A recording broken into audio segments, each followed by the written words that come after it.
Hi guys, good afternoon. So ngayon dito tayo ngayon hapon na dito sa aming gistihan na hotel. So magba-vlog tayo habang wala pang masyadong tao. Ayan. Mamaya isabay-sabay ko na lang kung anong daming kaganapan dito. Doon sa may pula, kita niyo yung may pula. Mamaya may ano dan may concert daw mamaya. Kaya yan, let's go tayo mamaya. Tapos maraming magsasayaw daw doon. Tapos may zumba, sayawan doon.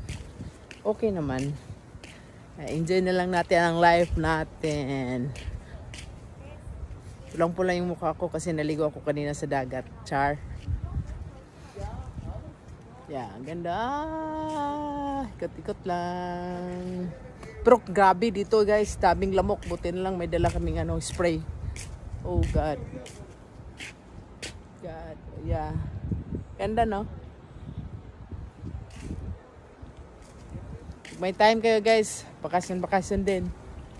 Hindi lang tayo puro trabaho. Nakakasawa din puro trabaho. Okay. Okay. Thank you.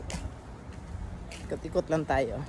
Mauna din siya guys. Oh, ang starting pa lang yan. Pagpasok dyan. Ang swak! Ay guys, hapon na. Manang wala na kay daghang tao. Manang naglinis na ang mga janitor. Kaya kinilirap na nila tanan. As in, linis na linis talaga ang pool nila. Wala talagang kang makikita ng mga damo. Yung mga basura diyan kahit saan. Super linis talaga tong hotel na to at saka yung pool nila. Kaya recommendation talaga Everesta yung hotel sa Cuba, maganda at saka sobrang linis. At saka ang ganda ng mga nila, yung mga gamit nila. Ayun, overlooking talaga. At saka yun, isang ilang 300 yun nga mga rooms. Yung ganda talaga pag may business ka na ganito, tapos ikaw talaga ang magdadala sa business mo. Napakaswak talaga.